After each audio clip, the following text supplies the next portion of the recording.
শেষ মুহূর্তে এসএসসি পরীক্ষার্থীদের জন্য করণীয়। আগামী মঙ্গলবার ২১ এপ্রিল থেকে শুরু হচ্ছে চলতি বছরের এসএসসি ও সমমানের পরীক্ষা। শেষ সময়ের প্রস্তুতি ও পরীক্ষার সময় আগ মুহূর্তে করণীয় নিয়ে পরীক্ষার্থীদের উদ্দেশ্যে এই ভিডিওটি করা। তোমরা যারা এসএসসি পরীক্ষার্থী রয়েছ সকলে ভিডিওটা মনোযোগ দিয়ে শেষ পর্যন্ত দেখো। এসএসসি পরীক্ষা শুরু হতে বাকি মাত্র কয়েকদিন। এই সময় শিক্ষার্থীদের সবচেয়ে বেশি কোনো বিষয়ের ওপর ফোকাস করা উচিত? এতদিনে নির্বাচিত গুরুত্বপূর্ণ টপিক, বোর্ড প্রশ্ন ও নিজের দুর্বল জায়গা, এই তিনটি জায়গায় ফোকাস করাই সবচেয়ে বুদ্ধিমানের কাজ। পুরো সিলেবাস নতুন করে ধরার চেষ্টা না করে যেগুলো বারবার পরীক্ষায় আসে সেগুলো আয়ত্ত করা জরুরি। এই শেষ মুহূর্তে নতুন করে কিছু শিখতে না গিয়ে তোমরা যে বিষয়গুলো আগে পড়েছ সেগুলোর ওপরই সবচেয়ে বেশি ফোকাস করো। বিশেষ করে প্রতিটি বিষয়ের গুরুত্বপূর্ণ অধ্যায়গুলো এবং যেখান থেকে বারবার প্রশ্ন আসে সেগুলোর ওপর জোর দাও। এখন নতুন কিছু পড়া উচিত নাকি আগের পড়া রিভিশন করাই বেশি গুরুত্বপূর্ণ?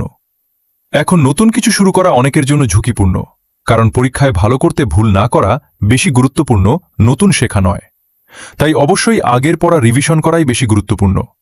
এই সময় নতুন কিছু শিখতে গেলে তোমাদের মস্তিষ্কে চাপ পড়বে এবং আগের শেখা বিষয়গুলো ভুলে যাওয়ার সম্ভাবনা থাকবে। তাই যা পড়েছ সেগুলো বারবার অনুশীলন করো। জিপিএ ৫ পেতে হলে একজন শিক্ষার্থীর শেষ মুহূর্তের প্রস্তুতি কেমন হওয়া উচিত? প্রতিদিন ২ থেকে ৩টি বিষয় রোটেশন করে পড়া, বোর্ড প্রশ্ন ও টেস্ট পেপার সমাধান করা, সময় ধরে মডেল টেস্ট দেওয়া, সম্ভব হলে স্কুল ড্রেস পরে, নিজের ভুলগুলো নোট করে ঠিক করা, আগের নোট রিভিশন দেওয়া, লেখা অনুশীলন, বিশেষ করে সৃজনশীল প্রশ্ন, প্রতিটি স্তরের প্রশ্নের জ্ঞান যেন নির্ভুল হয়। শুধু পড়া নয়, লেখার গতি ও নির্ভুলতা বাড়ানোই এখানে মূল চাপ। পরীক্ষার হলে শিক্ষার্থীরা সাধারণত কী ধরনের ভুল বেশি করে? প্রশ্ন ভালোভাবে না পড়ে তাড়াহুড়ো করে লেখা। অনেকে প্রশ্নপত্র হাতে পেয়েই উত্তর লেখা শুরু করে দেয়, যার ফলে অনেক সময় মূল প্রশ্ন বুঝতে ভুল হয়। এতে সৃজনশীল প্রশ্নের প্রয়োগ স্তরের উত্তর এবং উচ্চতর দক্ষতার ভুল হয়ে যায়, যা বেশি নম্বর প্রাপ্তির অন্তরায়।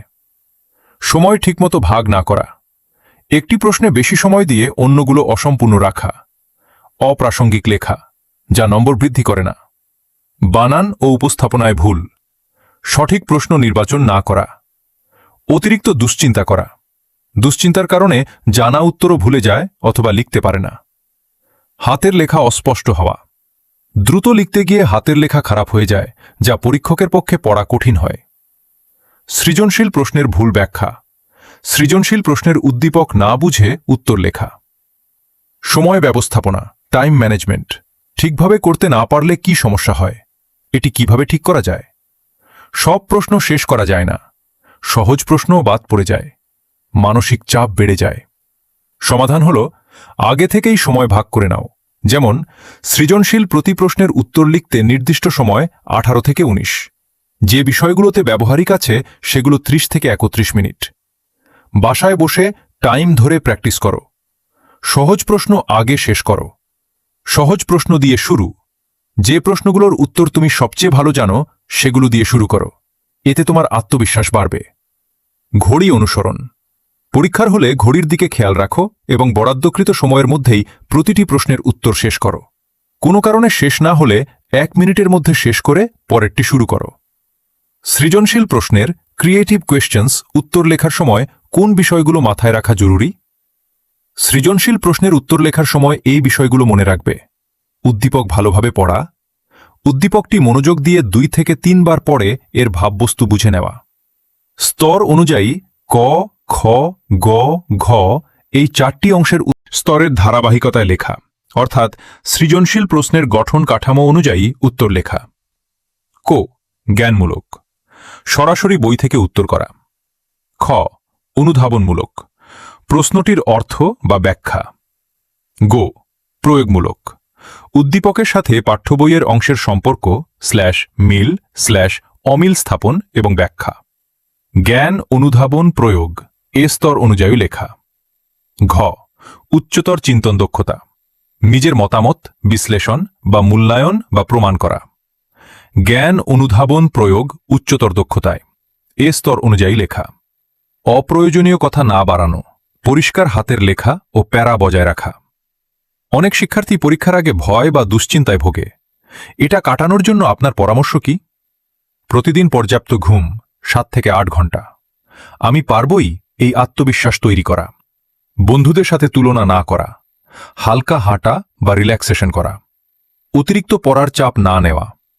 ভয় কমানোর সবচেয়ে ভালো উপায় হল ভালো প্রস্তুতির উপর বিশ্বাস রাখা, শ্বাস প্রশ্বাসের ব্যায়াম করা, পর্যাপ্ত পানি পান করা, নিয়মিত পরিমিত খাদ্য গ্রহণ, ইতিবাচক চিন্তা করা, ভয় বা দুশ্চিন্তা অভিভাবক ও শিক্ষকদের জানিয়ে সমাধান নেওয়া।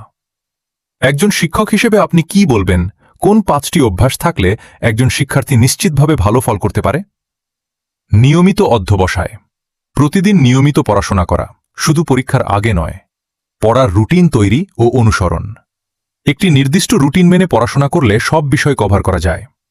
প্রশ্ন বিশ্লেষণ ও অনুশীলন, বিগত বছরের প্রশ্নপত্র বিশ্লেষণ করে গুরুত্বপূর্ণ টপিক চিহ্নিত করা এবং সেগুলোর ওপর অনুশীলন করা। লিখিত অনুশীলন, যা পড়া হচ্ছে তা লিখে অনুশীলন করা, বিশেষ করে গণিত ও বিজ্ঞানের বিষয়গুলোতে। এর সাথে যেগুলোতে বেশি লিখতে হয়, যেমন বাংলা, ধর্ম। স্বাস্থ্যকর জীবনযাপন, পর্যাপ্ত ঘুম, সুষম খাদ্য এবং মানসিক প্রশান্তি বজায় রাখা। সবার জন্য আমার শুভকামনা রইল। আজকে এখানেই শেষ করছি, আবারও দেখা হবে নতুন কোনো গুরুত্বপূর্ণ ভিডিও নিয়ে। তোমরা সবাই ভালো থাকো। Thanks for watching. আল্লাহ হাফেজ।